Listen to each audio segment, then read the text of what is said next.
welcome. I'm Betsy Davison, co-founder of Space for Arts. Think of us as a global marketplace of professional production spaces for photo, video, film, and TV production. Thank you for joining us today for our series, Building Billion-Dollar Brands. We've partnered with Tracy Tarek, founder of Poppy Creative Agency and Focus on Women, to bring you these exciting conversations. I'm Tracy Tarek, founder of Poppy Creative Agency and Focus on Women. Thank you for joining us today for our series, Building Billion-Dollar Brands.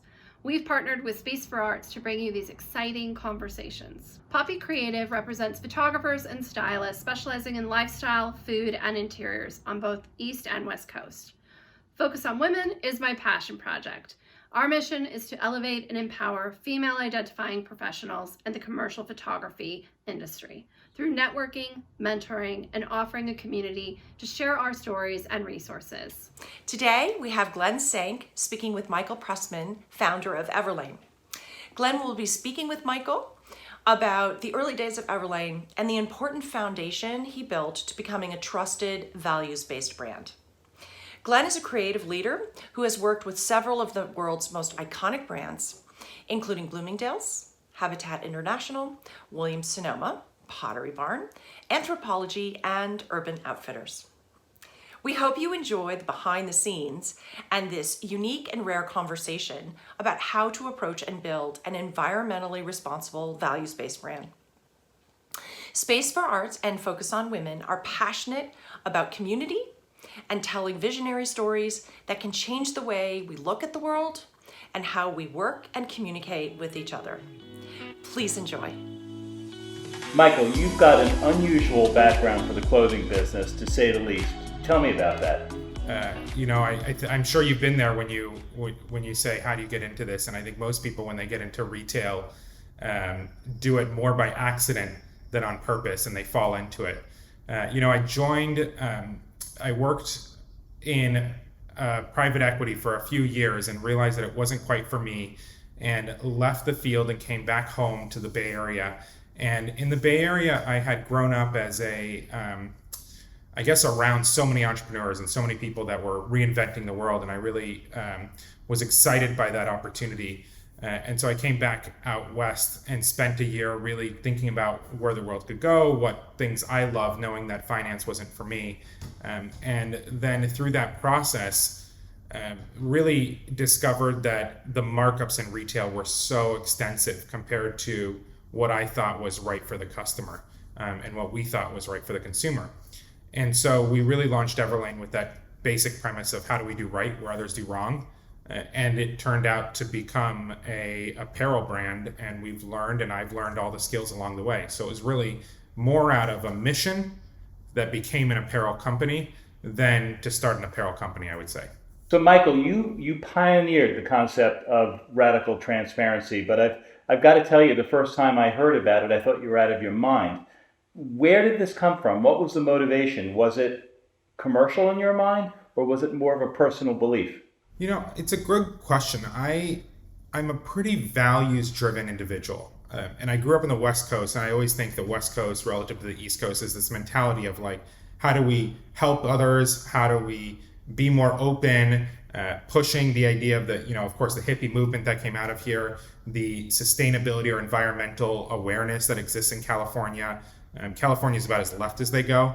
And I definitely grew up in that atmosphere. And so from that vantage point, I guess, saw it as this doesn't feel right to the consumer, and it feels like they don't know what they're getting. I remember when I would try to buy things online, they would say imported instead of saying the actual country where they were made. And it just felt disingenuous, especially after Google, which is all about organizing the world's information. So it came from, I guess, the general perspective of information is going to be more available. Consumers want transparency. How can we offer that to them and do right? And this industry felt like one among many that had that opportunity. Michael, I would also say you were a pioneer in values-based branding. Was that also out of your personal belief system, or was it more strategic? No, it wasn't strategic. I just remember the first time we launched that t-shirt, and it was made in a factory alongside, really great LA brands that are selling for $50, $60. And we said, okay, we're selling one for 15. How do we educate the customer? Oh, let's launch that transparency graphic. Then I remember we were making everything in the US and we went to China and we said, well, how do we know what's good in China? How do we know what's right? So we went to China and we did a whole series of blog postings, china.everlane.com. It's still available. And we shared the stories behind all our factories. And I remember the first time we started telling factories, hey, we're going to come in and shoot, there was so much pushback. And we just said, this is right by the consumer. So everything has always been with that lens. And the product is it's now become primary, but in the early days, the product was almost secondary because it was so much more about the values and doing right. And that has become now the foundation as we develop greater and greater product. When you think about the success that you've had, how would you attribute it? How much of it is based on this values-based branding and DNA of the company, and how much of it is based on other things?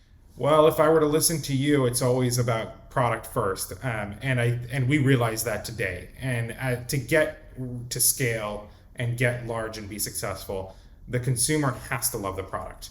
What I believe is that the way they're introduced to the brand and they hear about it first is often through that values-based work. And so it's really, where does the awareness sit? And then where does the actual conversion and consideration sit? One of the first major campaigns we did around environmental work was, actually, I guess it was the first introduction to environmental work, and I'll start there first, was really around the introduction of side-tex in our denim, where we made it in the factory that cleaned 100% of the water, 98% of the water to be precise, to a point where you could clean it. So a much cleaner supply chain on the waterfront. Then in 2018, we introduced this concept around Renew, and I think really pioneered the whole idea of recycled polymers in a way that the industry has followed. We coined the term Renew for this and built this whole idea of turning that plastic into product, recycled plastic into product is actually a good thing. And can be viewed as a good thing. Before it was like, hey, I'm going to wear recycled clothes. Why would I do that? On top of that, this past year has, of course, seen a ton of social injustice in the US, and we're still seeing it. The divide is greater than ever, and many of the issues that haven't been solved are coming to bear. Everlane is a huge donor to the ACLU.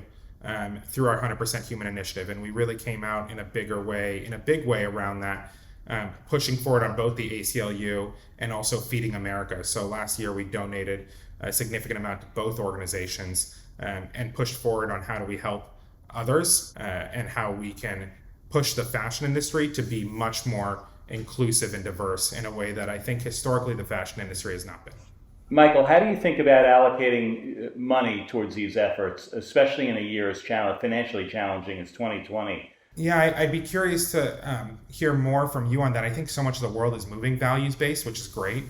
You're seeing more and more companies really push the envelope in terms of donations. I mean, Nike went out and donated $100 million plus, and that was so impressive. And obviously, we're much, much smaller than Nike, so they can easily afford it.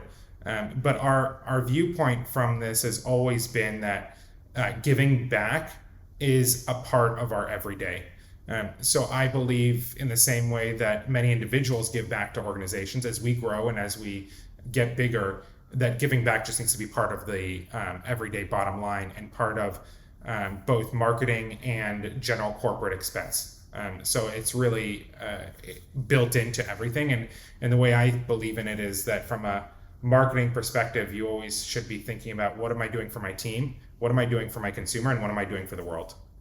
I'm going to pivot a bit. And how important is fashion to you and trend to you? You know, the Vogue magazine type fashion. Look, there's core basics, and then they get sort of pared down. There's core basics that we sell day in and day out, and then there's fashion. And fashion still gets pared down to give the uniform staples of the moment. And those are really important to our business. Got it. And how about inclusivity as it relates to sizing? Because my perception is you've done quite a bit with that in the last few years. We have, but not enough, because we do have a pretty broad line. So even, like many brands, I think you want to be inclusive, and we're working on it. And we've actually pushed the envelope quite a bit on the denim, but you'd love a world where it can fit every body. And our product line range is so broad that we are doing it sort of product by product, so more in knits, then moving into denim. So we have curvy, but we also have size extension. And then we have petites. It goes both sides of the spectrum. So we've pushed there. I think that the industry and Everlane always needs to do more. And Michael, when did you take a deep breath and say to yourself, wow, I'm sitting on something successful? That would be 2017. And then now in COVID, you're like, uh-oh.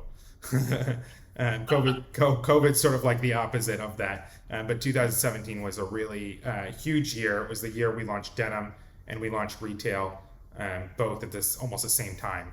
So it was a huge success for us. And Michael, how big can the business be? The hope, if we do this right, is that Everlane can be a brand that really builds values at the core and stands for, when you wear that brand, people know that you're someone who cares.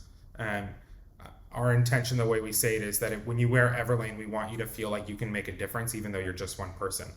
So we're building more and more of that into the brand ethos and the different touch points, so that people can really feel, like Nike makes you feel like a greater athlete, or for some, Red Bull maybe makes you feel like you can go accomplish some extreme sport. How do we inject that feeling into the brand beyond just the product? And then if we do that well, then how do we get as many people in the world as possible, whether it's through wearing our product or through inspiring them, to care a little bit more about the planet, to know that they can make a difference. And the planet encompasses both Earth and people, so it's not just an environmental perspective. Thank you all for spending a few moments with us today. We hope you enjoyed the conversation. To learn more about Space for Arts, Poppy Creative Agency, or Focus on Women, please see the links below. See you next time for the next conversation in our series. Thank you so much.